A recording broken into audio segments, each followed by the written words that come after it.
So the chief medical officers recommend 150 minutes a week, which is 21 minutes a day of moderate intensity exercise. That's exercise that makes you a little bit out of breath. Probably our very carbohydrate dense diets are making people feel hungry, and then it's very difficult to stick to any sort of diet. We haven't got enough doctors to deal with the kind of population we currently have, and worse still, the population we're about to have. That paper I showed you, not many people are talking about reducing the need for social care. People are trying to work out how to pay for it. I'm just telling you, it's not possible. It's just not possible. But encourage people to have children, because if it's the case that the state, hang on, well, let me fine, that's fine. But let me put the question. My first question for you is quite a general one, but I know it's one that some people will be thinking about, either for themselves or for loved ones. What are the you've touched on this, but let's go over it again in your words. What should people be doing to stay out of hospital? Or to put it a little bit more correctly, what should they be doing to limit the chances of them going into hospital into old age? So it's those, I mean, I put a slide up of 7 things, but it's basically exercise, nutrition, and stopping smoking. And there's a little bit about sorting out your mental health, your relationships, your sleep, and valuing yourself as well. But the physical things, the exercise and nutrition and stopping smoking, are the top 3. Okay, so in terms of smoking, would you say quit completely, or is there some sort of dose response curve where 2 cigarettes a day is okay? Just quit. And the problem is, it lights up it's the habit, and it is incredibly addictive, and it is so you can't just have 2 a day, because you get sucked back in. You've got to stop. And there are ways of stopping, and there are services, and it works best if you have pharmacological help and psychological help. So you've got someone to talk to and someone to feed back to, but you also need to know it's possible, and that you can do it. In terms of the problems, because lots of people start. In fact, most smokers have tried to quit. And the 2 things let them down. One is the craving, because it's often linked to those periods of stress, or what you actually do when you go out for a break, or this is your trigger. So people need to have psychological things they do when they're in that situation. But there are tablets that can sort out the craving, a bit like it reduces the noise in your head of wanting one. And then the withdrawal symptoms are the nicotine withdrawal, and that starts going down after 2 weeks. So patches or gum or something can be really helpful for people. But it does start going down for 2 weeks. But you then have years and years of just having a stressful situation, or walking past someone who's smoking and just think, oh goodness, I could just have one of those. And you're straight back in again. So it's that constant monitoring. So there's loads of stuff now, but it's all doable, and that would probably have the biggest impact on people's health. The exercise side, again, is sort of a dose response curve issue. So how often do people need to be exercising to be healthy? Thank you. So there is a dose response. I took out half my slides, and it seemed like a lot, but there is a dose response curve. So I've got a slide that goes like that just getting up and doing something is the best for your health. So there are some people that literally do no exercise from beginning of a week to end. So just getting up and doing something has a massive benefit, reduces your risk of, say, type 2 diabetes, or hypertension or something, by 10%, just by getting up and doing a little bit of something. And then it reduces a bit more and a bit more and a bit more, and it tails off at about the 30% level. And that is at a level around it's around 21 minutes a day. So the chief medical officers recommend 150 minutes a week, which is 21 minutes a day of moderate intensity exercise. That's exercise that makes you a little bit out of breath. Benefits have been shown up to 1 hour a day. And when I'm giving my public talks, I say, but beyond 1 hour a day, if you're doing more than 1 hour a day, you're a little bit weird, you know who you are, and everyone laughs. So isn't that much? So that's the cardiopulmonary exercise, the getting fitter. But there's some extra bits, particularly older people should be doing resistance exercise. That's lifting weights and doing strengthening. So strength is really important, which is resistance or lifting weights. And the other thing is balance, and older people should be doing balance exercises to reduce the risk of falls. So yeah, no one is immune. That 150 minutes per week is including for people with disabilities. All we need to work out is how to do it, not whether it should be done. And health and diet, and I'm perhaps particularly interested here in putting on weight or trying not to put on weight. It seems to me it's easier, I stress easier, not easy, easier to not put on weight in the first place than to then try and get that weight off, at least, in the long term. What say you to that, and how important is not becoming overweight in, staying healthy and keeping out of hospital? So there is a big problem with obesity in the UK, and it is very related to social deprivation. And again, there's a slide I took out, but for about, say, in some areas of deprivation, 35% of people are living with obesity, whereas in the least deprived areas, it's only like 12% or something. So that it is a dose dependent curve. And the problem is it's been framed as being a willpower issue, and it's not. Maybe there's an element of that, but it's around choices and opportunities. So the food industry is very good at creating food that is kind of the ultra processed food that is very, I'm going to say, addictive, and it makes people then want more, and then eat too much and become obese, and it switches off the ability to regulate hunger and so forth.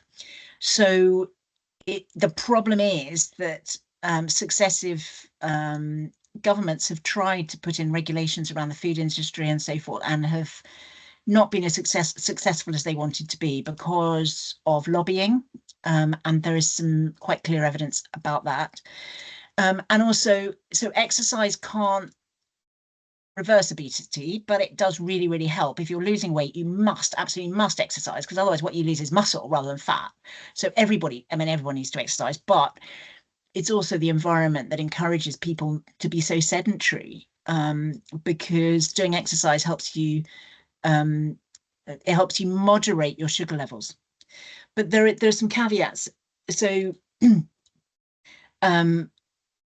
it's the way we eat food and the way food is presented is making more people obese. And the problem with obesity isn't just how people look, it has an effect on their health, because fat isn't inert, it's quite metabolically active, which is why it increases the risk of a number of cancers. Endometrial cancer has fat has a huge effect on that, has an effect on breast cancer, and on other conditions such as osteoarthritis, so people need knee replacements about 7 years earlier. I've written a BMJ article. If you want to Google BMJ McNally obesity, you can find 2 articles I've written on obesity. So it isn't an inert substance, and this isn't just a cosmetic issue. This is about people's health. But there are some things that, again, I've written a blog on the Centre for Preventative Care website about the physiology, because actually humans, when you eat food, it takes 20 minutes to register that you're full. So there is something we should be doing more about fiber and about eating more slowly and smaller portion sizes. And there's also something about carbohydrates, because the problem with carbohydrates, we've demonized fat, but actually with carbohydrates, you have a big spike of insulin. It stores the carbohydrate as fat once you've used up your 400 grams of glycogen store in your muscle and your liver, but the rest is stored as fat. Plus, you then get a spike of hunger later. So probably our very carbohydrate dense diets are making people feel hungry, and then it's very difficult to stick to a low to stick to any sort of diet. So actually people do better with a low carbohydrate diet. So actually eating protein, fiber, fruit, vegetables, and fat is probably is better for people, and in some cases reverses type 2 diabetes and loses more weight. And there's something about intermittent fasting, again, with these hormone shifts that people are only beginning to talk about now, so much now that there are so many medications around. But with the hormone shifts, basically your body's either storing or using. So if you eat some carbohydrate and then go out for a run, you use up the carbohydrate you've just eaten. Your body can only either be using or storing. So if you start eating a bit later in the day, you're more likely to lose weight. So it's those kind of things that we need to adjust. And yeah, so it's a bigger environmental thing and then the individual thing, but don't just focus on the individual thing, and how children are nourished. And yes, there's a huge industry about it. But thanks for asking. Scarlett, what are your thoughts on GLP-1 agonists? Are they how valuable can they be to society to dealing with sort of overeating and the difficulties of losing weight? So they are very effective for many people, and many people who have spent years trying to lose weight and not being able to. They are extraordinarily effective. And my understanding is they switch off the food noise in your head. But they also delay stomach emptying, which can be a problem when people are having an operation, and there have been some emergency alerts put out about that. They also can cause some nutritional deficiencies because you're not absorbing what you ought to absorb in terms of vitamins and minerals. And as I said earlier, if people lose weight, the first thing that goes is their muscle. And actually what we need to do is people to keep on using their muscles, and building up their and keeping their protein, because otherwise that's what you lose, muscle to protein. So they do work for some people. There are quite a high side effect profile. So a number of people, in some reports, it's like 30% or something. I can't remember because it's not my particular field that I've been looking into lately. But people stop taking them because of the problems. But we need to worry about the nutrition, and we need to be sure that they're doing some exercise as well, so they're not losing those muscles.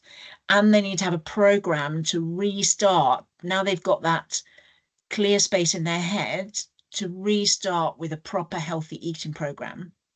But we also need to bear in mind that other things do work. There's a really good study on ultra low calorie diets before hip or knee replacement that really did work, and they put in that nutritional support for afterwards. As I said, low carbohydrate diets do work for a number of people, and we can see the mechanism.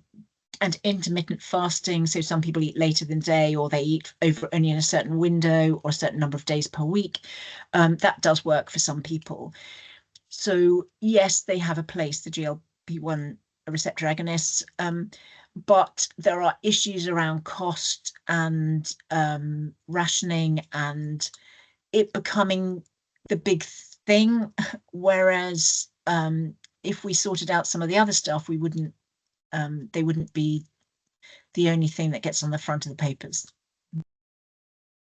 Scarlett, talking broadly about how the NHS operates, there's always contention regarding NHS efficiencies or lack of efficiencies. It's a very big organisation, it's predominantly public sector and so forth.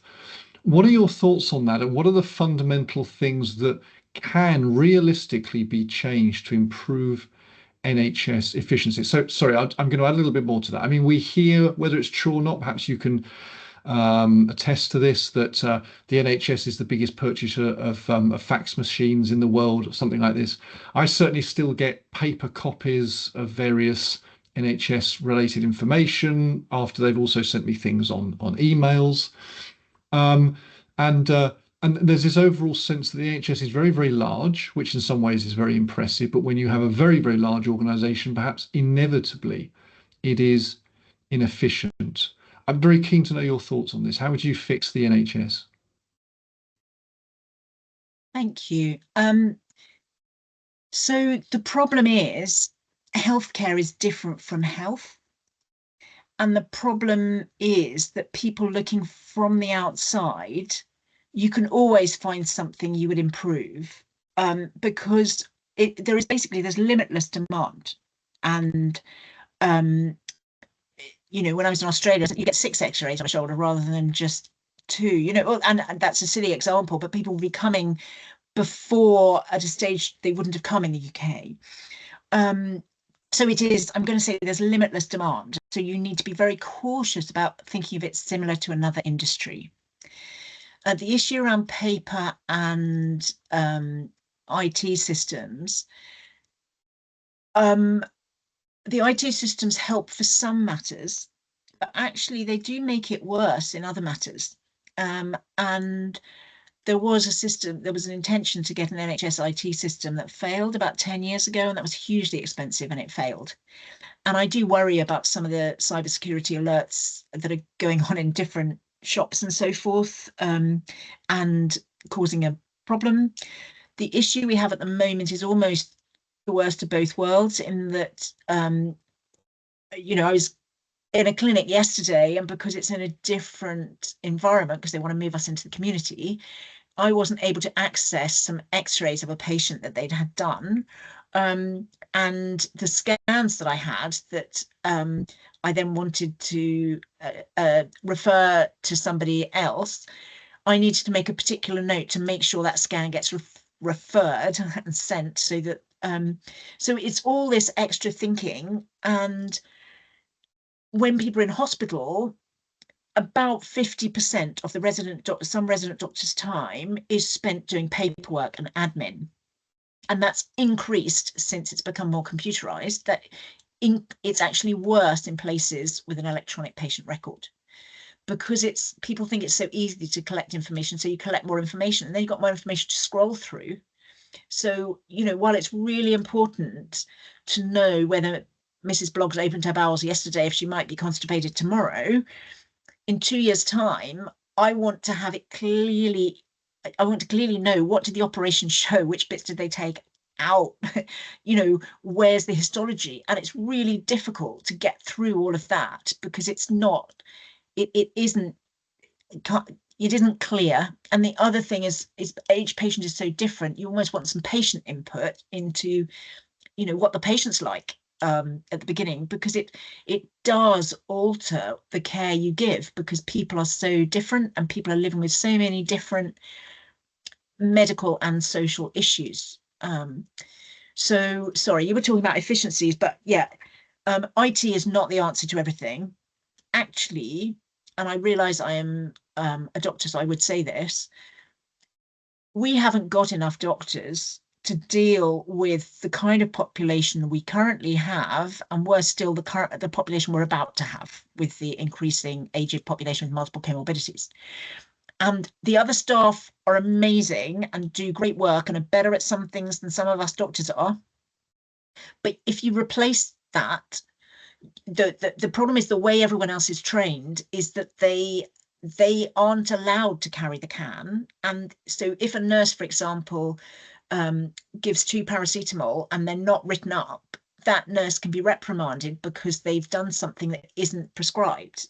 Whereas a doctor is allowed to have clinical judgment. And if I do something that is unusual, it's my clinical judgment, and the General Medical Council will have a discussion, if it goes to that point, about my clinical judgment. So I don't have to follow the protocol. Whereas other people, if you're a physio or operating department practitioner or a nurse, and you get called before your regulatory body and you have done something that's off protocol, you get criticised. So what I'm saying is, the other staff then end up requesting too many tests, and the test finds something that wasn't going to make the patient bad anyway, and then someone has to look at it, and then you need somebody to report the test, and basically we're creating work. So actually, we could be far more efficient if we had more doctors and also more support staff actually working with the doctors, so that I don't have to ask someone nicely to draft something and me to sign it.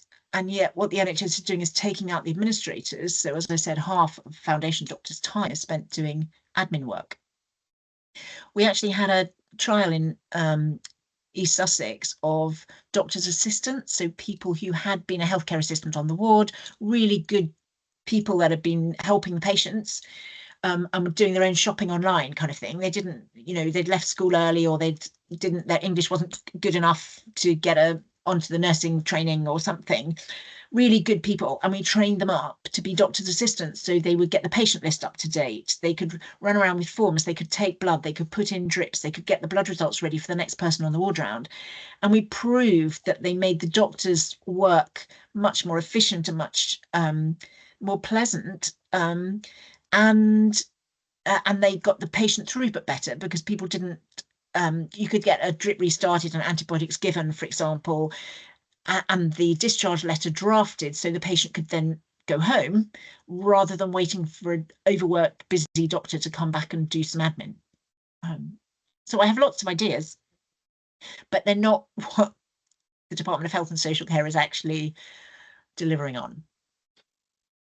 And what are they trying to do? What's their plan?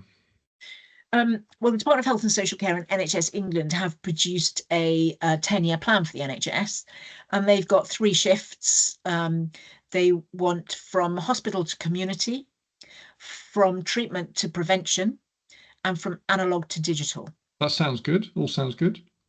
Well, we've already just discussed the analog to digital, and we need to be cautious. Just because you can collect some data doesn't mean you should. And we need a better way of getting it chunked back down again, and so things are summarized, because otherwise you're using up your complex clinicians' time reading something or writing or inputting data that they don't need to be doing, and that time could be better spent. So we need to be cautious with the analog to digital. I've just talked about prevention, basically the last 45 minutes, but prevention works best at the teachable moment. And it works best if someone's just got a new diagnosis and you tell them this could reduce your problem, this could improve it. And so actually what we need to do with the prevention is acknowledge tertiary prevention, acknowledge that getting the prevention in when someone has a problem, because we've known this for 50 years. People just think it doesn't apply to them.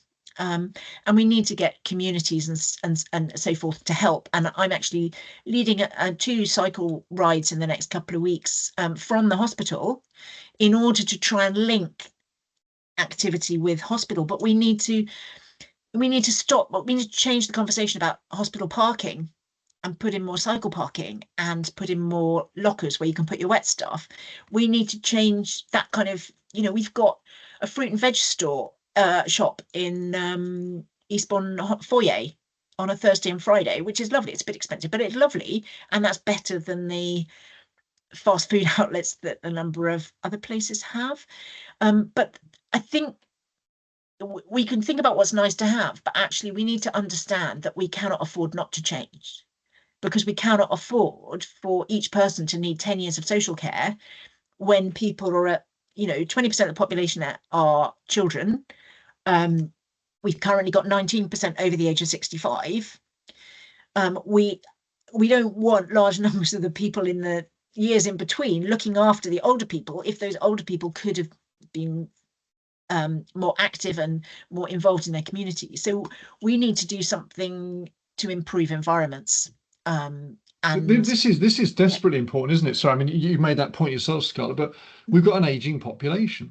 Yeah. We don't have so many children coming through. We've got lots of people living longer, which is great, and there's no way that the state can afford to look after people into their dotage for long periods. It's not going to happen, which means it's going to fall on friends and family, which needs to be recognised.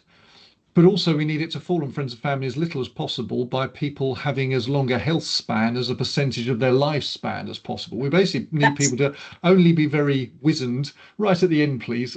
absolutely, well, but it's doable. It is doable. You're absolutely right. Increase the health span. That's what Samir Gray, my friend, who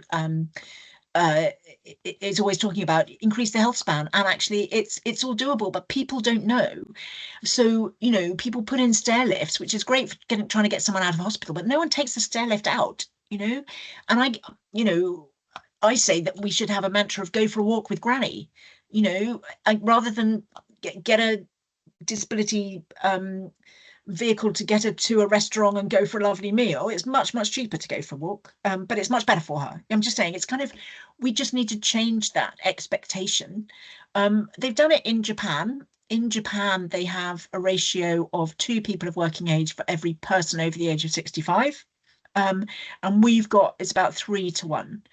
So they've done it by encouraging 30 minutes of exercise a day and some community engagement, because they have quite a low birth rate and they have almost no immigration for various reasons.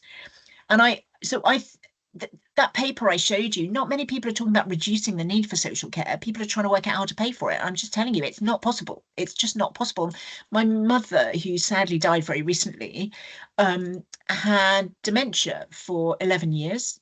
And I was her deputy under the Court of Protection. I managed all of her finances. And so at the end, she had a 1.75 whole-time equivalent people looking after her. Because obviously, if someone's looking after you during the day, at night, are they being woken at night? What hours do they work? We can't afford that.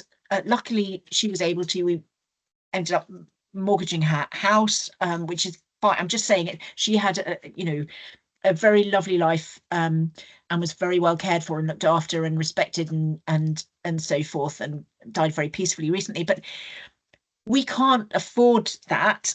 And it's also, yeah, it's not fair on the family and friends and taxpayers, because a lot of that is preventable. And you can't, I'm using my mother as an example, because you can't say, oh, go back and blame them for being like that.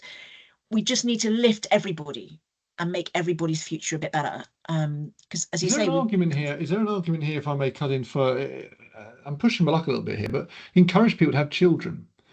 Because if no, it's the case that no, the state, hang on, well, no. fine, that's fine, but let me put the question. Let me put the question, because it's interesting. Because the argument could be this: the state, as you described, can't afford to deal with everyone's long-term health care into their dotage. Now, your argument is let's shorten that because they have a longer health span. Okay, that's not going to work for everybody.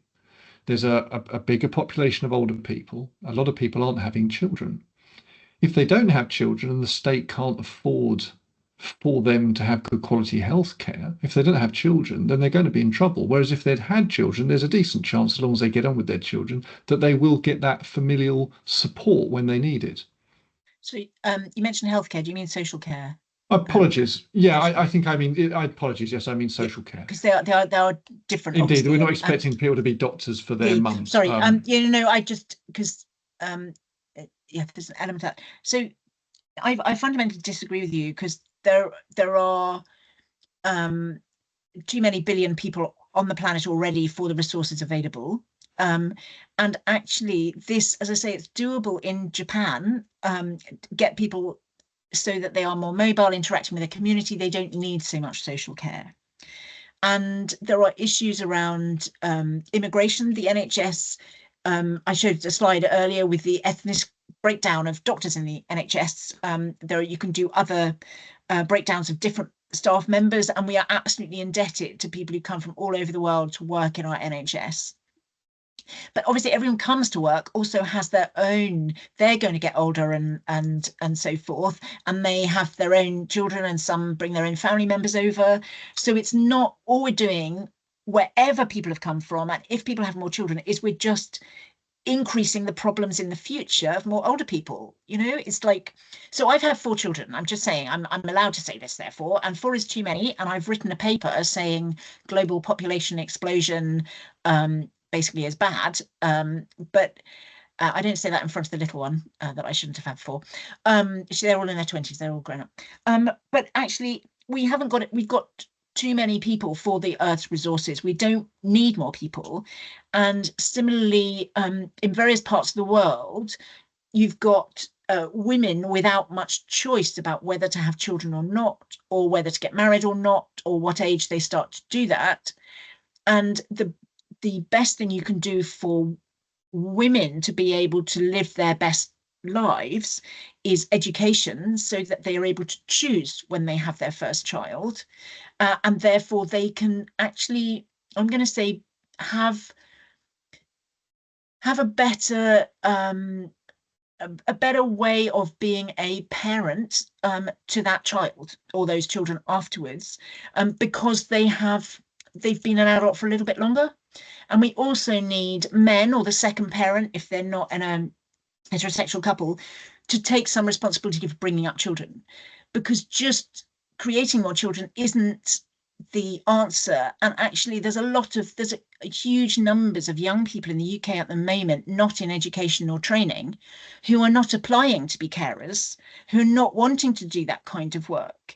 So it isn't inevitable that you produce more people and then they want to be carers. And I'm just, I'm literally just still sorting all my mother's things out from many years of having people have to feed her and wash her, and we would take her for walks and sort out her clothes and her finances and everything. It's a huge industry around each person. It isn't just the physical, it's the emotional and the financial and the emergency sapping of your bandwidth for other things as well. So no, it's not the more children, because we need everyone to live their best lives, and there are better things we can do for that. Yeah. Scarlett, you're obviously full of valuable ideas. You're extremely experienced and wise regarding the NHS, how it works on the inside, the broader implications. You write for the BMJ on a regular basis. Do you have the ear of the people in power? No. Which I find extremely frustrating. Although Wes Streeting, about 6 months ago, used the term tertiary prevention in something. So I'm hoping that one of his advisors had read my article, because the reason I say that is lots of people merge secondary prevention and tertiary prevention, which is fine. What I'm trying to, because the concept is, it's not just stopping it ever happening, it's treatment. But yeah, it would be lovely if I did. And I've been looking at going into politics, but I don't want to go through the system we have at the moment of being, shut down, tiny little details put out in the media, having to fight for people's drains and potholes and so forth, when it's billions of amounts of money at stake in other areas. And so yeah, I did actually apply to be in the House of Lords. There is obviously most are nominated by particularly by the sitting Prime Minister and so forth. But there is a system where you just apply, the House of Lords Appointment Committee, and you fill out a form and you submit a CV. And I got someone a professional person, to help write it and hone it down, and then I rewrote it and everything.